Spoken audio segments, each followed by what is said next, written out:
एक कथन जो कथन कहता है कि हिंदू मुस्लिम सिख ईसाई सब आपस में हैं भाई भाई। ये बात सही थी जिस समय ये कथन दिया गया, तो वास्तव में ऐसा लगता था कि हमारे देश का जो सौहार्द है, हमारे देश का जो आपस में संप्रदायों का जो सौहार्द है, वो हमारी सांस्कृतिक विरासत है। लेकिन समय बदला और समय बदलने के साथ साथ शायद इस बात के मायने भी बदलते चले गए और लोगों ने ये कहना शुरू कर दिया, विद्वान जो शिक्षा से जुड़े हैं, समाज से जुड़े हैं, देश से जुड़े हैं, उन्होंने ये भी कहना धीरे धीरे चुपके से कहना शुरू किया कि नहीं, धर्म शायद राजनीति की जरूरत हो गई है। पृथ्वीराज चौहान के एक कवि हुआ करते थे चंद्रप्रदाई, जिन्होंने पृथ्वीराज रासो लिखी है। उसमें उन्होंने पृथ्वीराज चौहान को संभल के बारे में बताया है। संभल के बारे में उन्होंने बताया कि जो संभल जगह है, ये संभल वही है जो हिंदुओं का पवित्र स्थान है और यहाँ पर भगवान विष्णु के 10वें अवतार कल्कि यहीं पर प्रकट होंगे।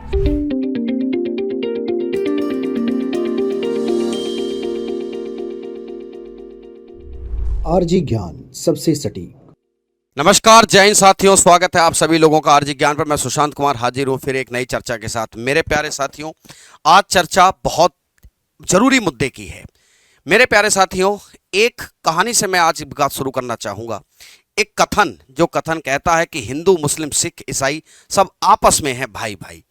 ये बात सही थी जिस समय ये कथन दिया गया, तो वास्तव में ऐसा लगता था कि हमारे देश का जो सौहार्द है, हमारे देश का जो आपस में संप्रदायों का जो सौहार्द है, वो हमारी सांस्कृतिक विरासत है। लेकिन समय बदला और समय बदलने के साथ साथ शायद इस बात के मायने भी बदलते चले गए और लोगों ने ये कहना शुरू कर दिया कि भाई कब कहना शुरू किया, जब राजनीति ने धर्म का चोला पहना। अचानक से इस कथन का एक नया कोट निकल कर आया कि नहीं, ऐसा नहीं है। लोग ये मानते हैं कि हिंदू मुस्लिम सिख ईसाई सब आपस में हैं भाई भाई। ये कैसी बात हुई? इस कथन इस बात को इंगित करता है। ये कथन जो नए तरीके से कोट किया गया, ये बात साबित करता है कि बीच का सौहार्द लगभग खराब हो चुका है या खराब होने के कगार पर है। मेरे प्यारे साथियों, इस सौहार्द को खराब करने की सबसे पहले कोशिश अंग्रेजों ने की। हालांकि उसके पहले भी माना जाता था कि ये सौहार्द लगभग खराब ही था, लेकिन लोग ये मानते थे कि फिर भी बावजूद इसके थोड़ी बहुत तो चीज़ें बची हुई थी। लेकिन आने वाले समय में विदेशी ताकतें आईं। विदेशी ताकतों में आप जिसको शामिल करना चाहें आप उसको शामिल कर सकते हैं, मेरे मुंह से नहीं कहलवाना है। लेकिन मैं ज़्यादा पीछे न जाकर मैं जाऊंगा सिर्फ अंग्रेजी राज तक, और उन्होंने वो आलम खराब करना शुरू किया कि हिंदू मुस्लिम सिख ईसाई आपस में भाई भाई ना होकर आपस में भाई भाई कहलाने लगे। और जैसे जैसे भारत आज़ाद हुआ, लोगों को उम्मीद थी कि चलो अब एक फसाद की जड़ टल चुकी है तो हमारा देश आगे की तरफ बढ़ेगा, पुरानी बातों को भूलेगा, हम सब लोग प्यार से रहेंगे और हम देश तरक्की के मार्ग पर अग्रसर हो जाएंगे। लेकिन जैसे ही राजनीति ने धर्म का चोला पहनना शुरू किया, कहानी और ज़्यादा खराब होती चली गई। लोग ये मानने लगे और बाद में विद्वान जो शिक्षा से जुड़े हैं, समाज से जुड़े हैं, देश से जुड़े हैं, उन्होंने ये भी कहना धीरे धीरे चुपके से कहना शुरू किया कि नहीं, धर्म शायद राजनीति की जरूरत हो गई है। और धर्म राजनीति की जरूरत और राजनीति एक वो तरीका जिससे आप देश के सार्वभौम सत्ता पर बैठे हुए हैं। एक्स पर्सन या वाई पर्सन कोई भी हो सकता है। आप केंद्र में बैठे हैं, आप राज्य में बैठे हैं। मैं यहाँ पूरे विश्व की नहीं, केवल अपने देश की बात पर कंसर्न रखूंगा। जैसे ही आपको सत्ता का लालच सोना शुरू हुआ तो आपकी राजनीति की दिशा बदल गई और उस राजनीति में एंट्री की धर्म ने। और जैसे ही आज़ादी के बाद धर्म राजनीति के ऊपर हावी होता चला गया, ये तस्वीरें आम होती चली गई। मेरे पीछे तस्वीरें दंगा फसाद विवाद की देख रहे हैं, ये तस्वीरें बहुत आम हो गई। इसमें कौन आरोपी है कौन नहीं आरोपी है, इसकी चर्चा तो मैं आज आप पर छोड़ दूंगा, क्योंकि कहीं ना कहीं आपका अंतर्मन ही इस बात का जवाब दे सकता है। क्योंकि अगर किसी व्यक्ति को आरोपी ठहराया जाए तो और दूसरे को बेगुनाह साबित किया जाए, ये एक सच्चाई की लड़ाई नहीं है, ये न्याय नहीं है, क्योंकि ये चीज़ें एक तरफ से नहीं चलती हैं। इस बात का निर्णय मैं आखिर में आपकी अंतरात्मा की आवाज़ पे छोड़ दूंगा। लेकिन आज मैं जिस विषय के माध्यम से रखते हुए इस बात को समझाना चाहता हूं, वो विषय है संभल में चल रहा विवाद। वो विषय जिसमें पूरी संभावना है कि उत्तर प्रदेश में जिला जो संभल है वो उसकी लपटों में झुलस गया है, उस विवाद की झलसों में झुलसने के या कगार पर है। ऐसा क्या हुआ संभल में? आखिरकार सब कुछ ठीक चलते हुए, जो शायद ऊपर से ठीक दिख रहा था या अंदर से गड़बड़ थी, लेकिन ऊपर से सब कुछ ठीक ही दिख रहा था। क्योंकि आप लोगों में से किसी ने भी 10-5 दिन पहले संभल के शायद आप में से आधे लोग जानते भी ना हो, लेकिन 24 नवंबर वर्ष 2024 के बाद हर बच्चे की जुबान पर, हर बूढ़े की जुबान पर, हर जाति धर्म संप्रदाय के लोगों की जुबान पर अचानक से संभल का नाम आ गया। आखिरकार ऐसा संभल में क्या हुआ? और वहां से भी मेरे पीछे जो आप तस्वीरें देख रहे हो, उसी तरह की तस्वीरें वहां से भी आनी शुरू हुई। क्या है पूरी संभल की कहानी, आप मेरे साथ समझिए इस चीज को।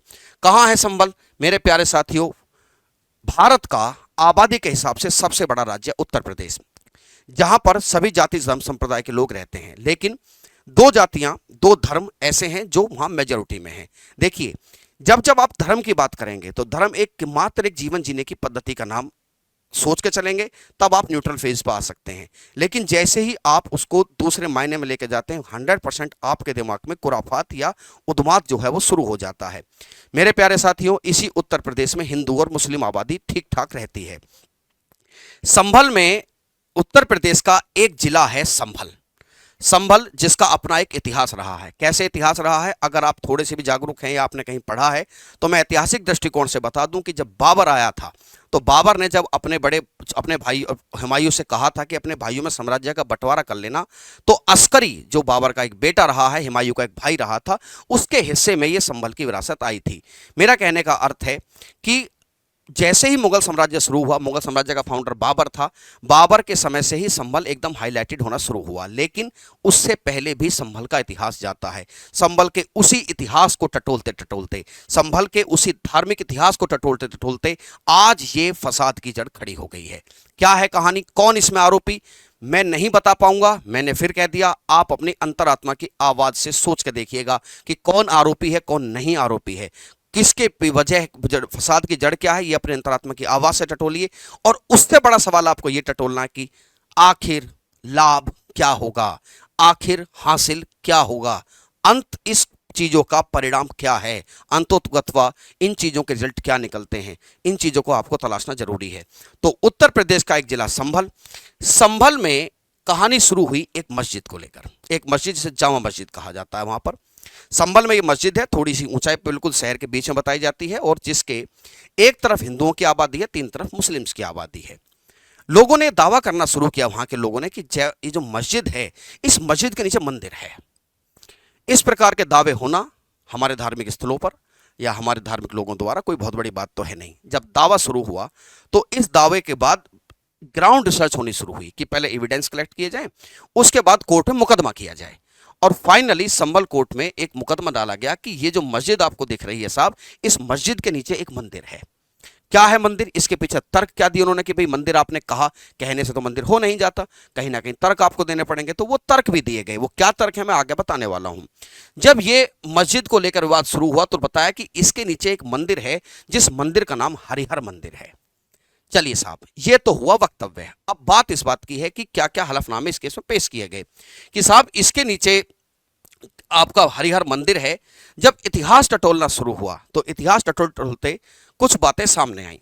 एक पुस्तक है जिसका नाम है तारीख संभल। तारीख संभल पुस्तक में उसके लेखक एक मौलाना मोहिद हैं। वो कहते हैं कि ये जो पुस्तक है, इस पुस्तक में साफ लिखा है कि ये जो मस्जिद है, जिसके पीछे ये आरोप लग रहा है कि ये बाबर ने बनाई है, ये मस्जिद बाबर ने नहीं बनाई, ये मस्जिद तुगलकों ने बनवाई थी। तुगलक और मुगलों में अंतर है। तुगलक दिल्ली सल्तनत से बिलोंग करते हैं, जिनके मुखिया सुल्तान थे। मुगलों के मुखिया बादशाह हुआ करते थे, या बादशाह। तो उन्होंने कहा कि भाई साहब ये जो मस्जिद है, ये मस्जिद तुगलक काल में बनी हुई है। जो लोग नहीं जानते, मैं थोड़ा सा आपको यहां बता दूं, मुगलों की कला शैली में और तुगलक कला शैली में अंतर है। कला शैली क्या अर्थ हुआ सर, इसका अर्थ हुआ मेरे भाई कि बिल्डिंग बनाने की एक स्टाइल, उसमें ठीक ठाक अंतर नजर आता है। आप अभी मुगलों पर मत जाइए, तुगलों की बात समझिए। तुगलकों की मुगल जो कला शैली वो स्पष्ट बताती है कि तुगलकों की दीवारें ढाल नुमा होती थी। तुगलकों ने अपनी जितने भी किले बनवाए या जितने भी इमारतें बनवाई हैं, वो धरती से थोड़ा सा उठा के बनाई। एक मायने में जब आप इसकी स्ट्रक्चर को देखते हो, इस इमारत की स्ट्रक्चर को देखते हो, तो ये कहीं ना कहीं एक टीले पर ही दिखाई देती है। तो तारीख इस संभल में लिखी हुई बात, कुछ बात समझ में आती है, लेकिन एक बात तो पक्की है कि ये मस्जिद है और ये मस्जिद तुगलक सुल्तानों ने बनवाई है। लेकिन यहां से उस बात का समाधान नहीं हो जाता जो इस बात जो विवाद की वजह है। विवाद की वजह यह है कि मस्जिद किसने बनवाई, इससे इंपॉर्टेंट बात यह है कि इसके नीचे पहले क्या था। तुगलकों से पहले आप जानते हो दिल्ली सल्तनत का संस्थापक था कुतुबुद्दीन ऐबक। ऐबक था गौरी का गुलाम, वही गौरी मोहम्मद गौरी, जिसका झगड़ा पृथ्वीराज चौहान साहब के साथ हुआ था। तराइन में 2 युद्ध लड़े गए थे। जब आप पृथ्वीराज चौहान तक पीछे पहुंच जाते हैं तो पता चलता है साहब कि जो पृथ्वीराज चौहान है, पृथ्वीराज चौहान के एक कवि हुआ करते थे चंद्रबरदाई, जिन्होंने पृथ्वीराज रासो लिखी है। उसमें उन्होंने पृथ्वीराज चौहान को संभल के बारे में बताया है। संभल के बारे में उन्होंने बताया कि जो संभल जगह है, ये संभल वही है जो हिंदुओं का पवित्र स्थान है और यहाँ पर भगवान विष्णु के 10वें अवतार कल्कि यहीं पर प्रकट होंगे। यानी कि चंद्रबरदाई की किताब पृथ्वीराज रासो या चंद्रबरदाई के वृत्तांतों से ये बात साफ है कि उस समय भी संभल की इंपॉर्टेंस थी और संभल की इंपॉर्टेंस उन्होंने बताई कि संभल में ही कल्कि जो है वो क्या लेंगे, अवतार लेने वाले हैं। इस बात को ध्यान में रखते हुए पृथ्वीराज चौहान साहब ने भी वहां पर संभल को अपनी एक राजधानी के रूप में ट्रीट किया और जो वो वहां कर सकते थे उन्होंने वहां पर वो सब किया। इसका अर्थ ये है कि एक तर्क जो वो दिया जा रहा है कि यहां पर हरिहर मतलब भगवान विष्णु को समर्पित कुछ हो सकता है, तो इस बात की जानकारी पृथ्वीराज रासो या पृथ्वीराज रासो लिखने वाला चंद्रबरदाई भी देता है। बाद में पता चला कि जब मोहम्मद गौरी यहां आता है तो गौरी को लगा कि संभल में जो हिंदू आबादी है वो आने वाले समय में कुछ खतरा पैदा हो सकती है, तो उसने धीरे धीरे यहां पर सेंट्रलाइजेशन शुरू किया और यहां से जो इस कल्चर को, जो सनातन संस्कृति को मानने वाले लोग थे, उनको धीरे धीरे उनकी पकड़ को कमजोर करने का काम किया। और उस जगह पर जहां पर एक छोटा सा मंदिर बताया गया, जहां एक मंदिर बताया जाता है, वहां पर पूजा रुकवाई और वहां पर प्रवेश, सनातनी लोगों के प्रवेश पर रोक लगा दी गई। ये तो जाता है गौरी के इतिहास की, मोहम्मद गौरी तक कहानी। मोहम्मद गौरी के बाद ही दिल्ली सल्तनत आई है, दिल्ली सल्तनत तुगलक आए हैं, तो तुगलकों के द्वारा एक टीले पर मस्जिद को बनाया जाना भी कहीं ना कहीं संदेह पैदा करता है कि इतना ऊंचा टीले का अर्थ क्या हुआ। यानी कि देयर इज ए माउंट, हो सकता है कोई नीचे कोई बिल्डिंग रही हो, लेकिन यह बात उतनी काफी नहीं थी जितनी बात अब हलफनामे में दायर की गई है। मेरा जो यहां समझाने का उद्देश्य था कि यह कहानी आपको बाबर से नहीं, थोड़ी पीछे से जाती है संभल की, और वहां पर साफ लिखा है कि संभल में जो है कल्कि अवतार लेंगे। ये पृथ्वीराज रासो में के लेखक चंद्रबरदाई भी बताते हैं और वो इस बात को बताते हैं कि पृथ्वीराज चौहान ने इस जगह को सेट किया था, इस जगह को पूरा केंद्रित किया था इस बात को लेकर कि भाई यहाँ पर जो भगवान विष्णु की पूजा अर्चना होने के रिगार्डिंग इसको किया था और दूसरी राजधानी के तौर पर ट्रीट किया। लेकिन इस मुद्दे को बहुत ज्यादा नहीं उभारा गया वो हलफनामा जो हिंदू पक्ष ने दिया कोर्ट के सामने। लेकिन ये बात भी है, इसको भी ध्यान रखना है कि इतिहास बाबर से नहीं, उससे पहले से जाता है। ठीक है, अब बात आई कि भाई जब कोर्ट में मुकदमा पेश हुआ तो मुकदमे में कुछ बातें साफ लिखी गई, कुछ बातों का संज्ञान दिया गया। हिंदू पक्ष ने कहा कि ये जो मस्जिद है जो एक ऊंचे किले पर बनी है और बीच में है, इसके नीचे हरिहर मस्जिद है, हरिहर मंदिर है, इस मस्जिद के नीचे हरिहर मंदिर है, इसको लेकर उन्होंने एक हलफनामा बाबरनामा का दिया। बाबरनामा आप जानते हैं, बाबर की लिखी हुई अपनी आत्मकथा। ठीक है, इसी बाबरनामा को बाद में मिसेस बेवरीज ने ट्रांसलेट भी किया था। इन्होंने तुर्की भाषा में लिखी इस आत्मकथा में पता चलता है कि बाबर 1529 में संभल आया था और किताब में 10 जुलाई का उल्लेख भी मिलता है। तारीख भी साफ लिखी है कि 10 जुलाई 1529 को बाबर आया था। अनुवादक ने टिप्पणी में लिखा है कि हिंदू बेग जो बाबर का एक कर्मचारी है और बाबर के बेटे हुमायूं का सेवक है। हिंदू बेग ने कुचिन 932 हिजरी में हुमायूं का सेवक था और 933 हिजरी में संभल में उसने एक हिंदू मंदिर को मस्जिद में बदल दिया और वहां बाबर के आदेश पर, यह बाबर के आदेश पर किया गया। मस्जिद पर आज भी मौजूद एक शिलालेख इसकी याद दिलाते हैं कि हां ऐसा यहां पर कोई ना, पहले यहां पर क्या था, एक मंदिर था। इसको कोर्ट में दाखिल किया गया है। देखिए इसकी क्या सत्यता है, वो क्या सत्यता है, ये हम अपनी न्याय व्यवस्था पर छोड़ते हैं। ठीक है, यहां पर मेरा उद्देश्य इनकी सत्यता पर रखने का नहीं है, मैं यहां आपको वो बातें बता रहा हूं जो बातें कोर्ट में दाखिल की गई हैं। तो बाबरनामा का उल्लेख दिया गया। उसके बाद एक किताब जिसका आईन ए अकबरी का भी जिक्र दिया गया है। आईन ए अकबरी जो अबुल फजल के द्वारा लिखी गई, उसमें अबुल फजल कौन थे, अकबर के दरबार में थे, 9 रत्नों में से एक थे। उन्होंने लिखा है कि 1589 से लेकर 1600 के बीच में लिखी गई पुस्तक के पेज नंबर 281 पर लिखा है कि संबेल दैट इज संभल में प्रचुर मात्रा में शिकार उपलब्ध है। यहाँ गैंडा पाया जाता है। यह एक छोटा हाथी जैसा जानवर है लेकिन जिसके पास सूंड नहीं है। उसके थूथन पर मतलब नाक पर एक सींग होता है जिससे दूसरे जानवर पर हमला करता है। ये बात से ज्यादा इंपॉर्टेंट नीचे वाली बात है, इसको समझिए, इसको पढ़िए एक बार।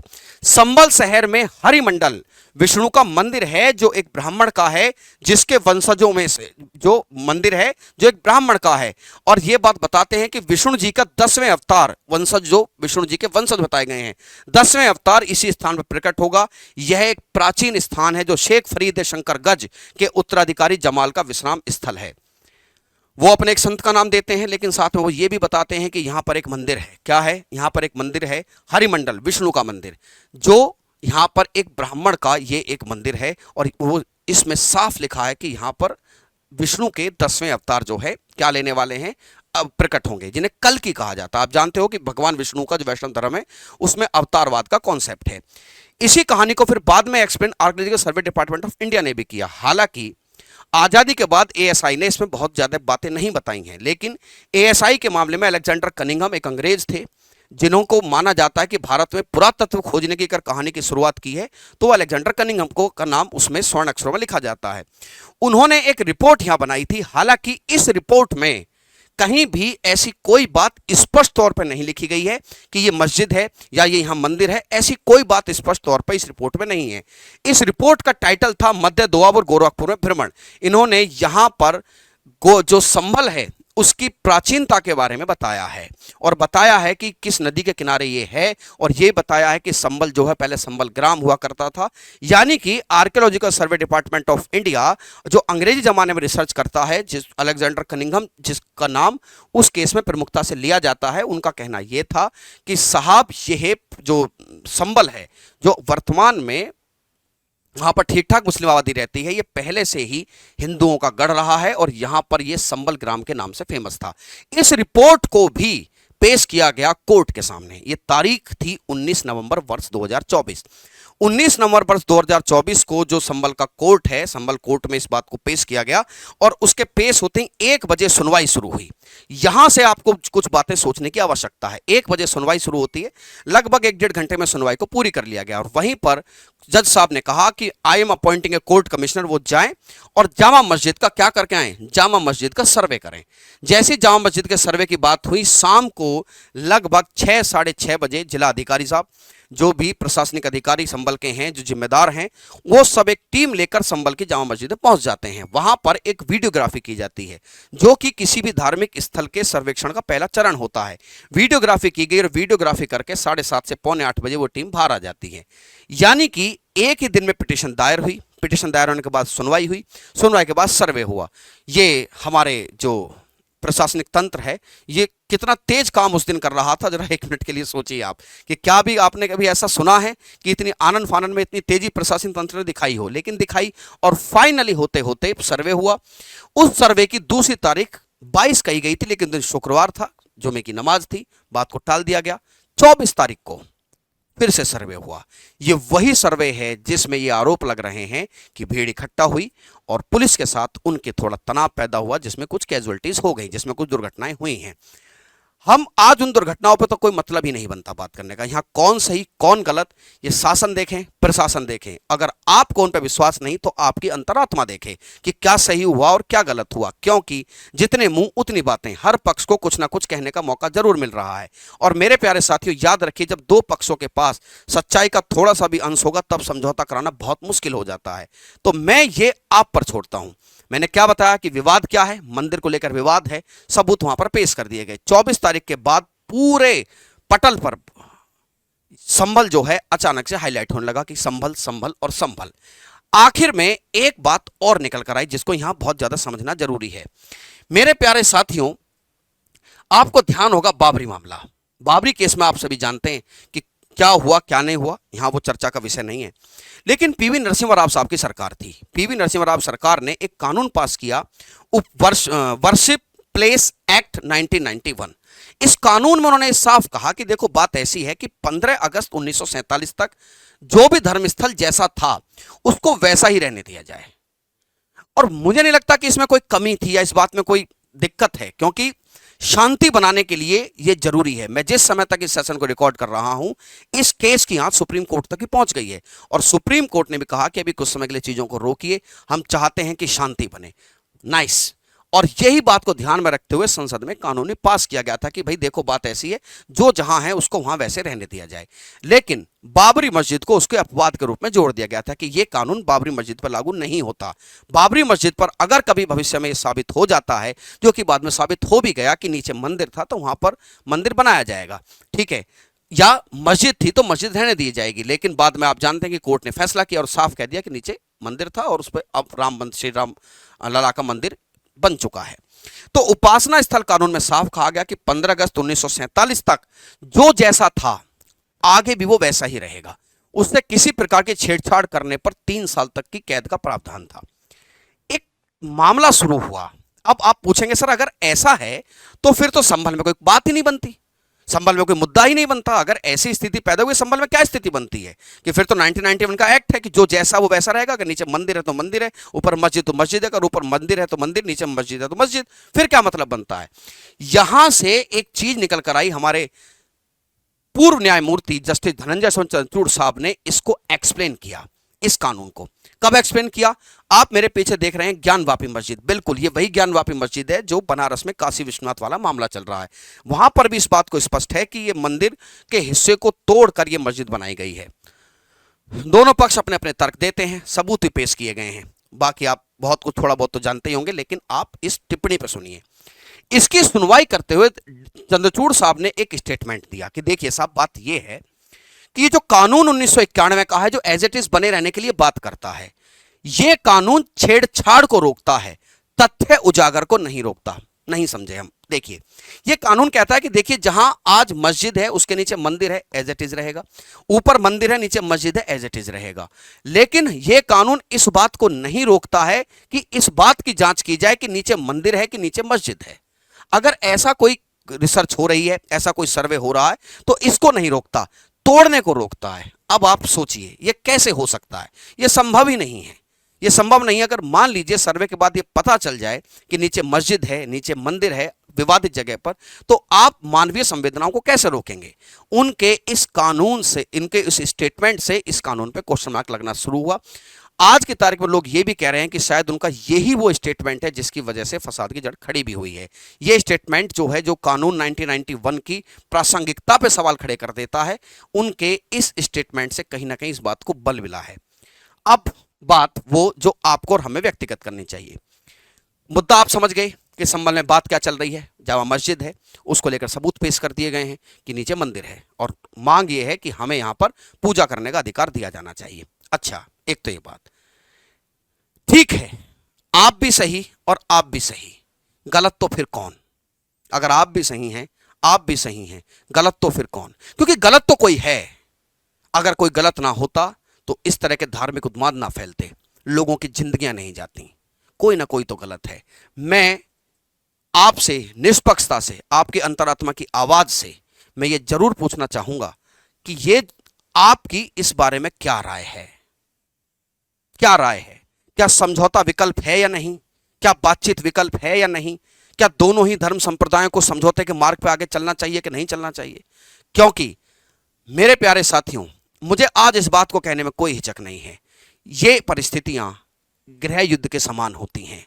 जब एक देश के दो बड़े संप्रदाय इस लेवल को लेकर आमने सामने आ जाएं, तो ये गृह युद्ध है, और गृह युद्ध में फंसा देश कोई भी तरक्की नहीं कर सकता। देखिए, मैं आपकी मानवीय संवेदनाओं की पूरी कदर करता हूं, लेकिन फिर भी मैं अंतरात्मा से जो मैं सोचता हूं वो मेरे साथ है। लेकिन आप जो सोचते हैं, एक मिनट के लिए प्लीज आप कमेंट सेक्शन में कमेंट जरूर बताइएगा कि क्या है इसका रास्ता। क्या इन्हीं बातों के लिए अब रह गए हैं क्या हम? क्या इस बात का और कोई समाधान नहीं निकल सकता? क्या है आपकी राय? मेरे प्यारे साथियों, मन में तो बहुत कुछ बातें हैं, लेकिन मैं आपकी राय इसमें जरूर लेना चाहूंगा, और मैं चाहूंगा कि आप एकदम इन हार्ट, एक अंतरात्मा से आप इसका उत्तर दें कि क्या समाधान है। हमारे देश को किन बातों पे ज्यादा फोकस करना चाहिए और हम किन बातों पे फोकस कर रहे हैं? Mention in your comment section, I will wait. अलविदा लेता हूं, फिर हाजिर होऊंगा एक नई जानकारी के साथ। तब तक के लिए अलविदा। जय हिंद, जय भारत।